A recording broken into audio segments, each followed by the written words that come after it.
Dan kalau ada suatu tempat yang tidak mau menerima kamu, dan kalau mereka tidak mau mendengarkan kamu, keluarlah dari situ dan kebaskanlah debu yang ada di kakimu. Markus 6 ayat yang ke-11.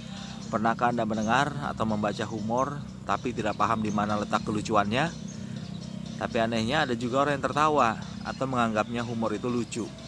Tenang, ini bukan berarti Anda bodoh atau selera humor Anda aneh.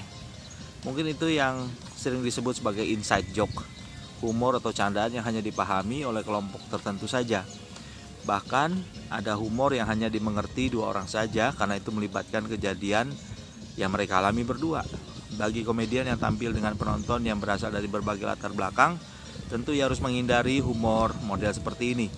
Bagi komedian, makin banyak orang yang paham dan tertawa, ia akan semakin berhasil.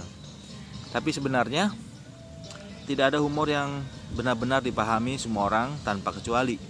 Akan selalu ada orang yang tak paham atau tidak merasa humor itu lucu. Yang ada hanyalah humor yang bisa dipahami mayoritas orang. Tidak hanya soal humor, dalam banyak hal pun ini terjadi. Tidak semua orang dapat menikmati lagu pop yang sedang hits, meski mayoritas warga dunia menggemarinya. Tidak semua orang Indonesia suka soto atau nasi goreng, meski itu makanan sangat umum dan ada di seluruh pelosok negeri ini. Mungkin kita pernah heran melihat ada produk yang begitu laris, padahal menurut kita produk itu aneh.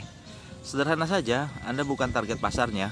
Sebaliknya, kita mungkin pernah punya ide bisnis yang menurut kita bagus, tapi saat diluncurkan, sambutan publik sangat dingin.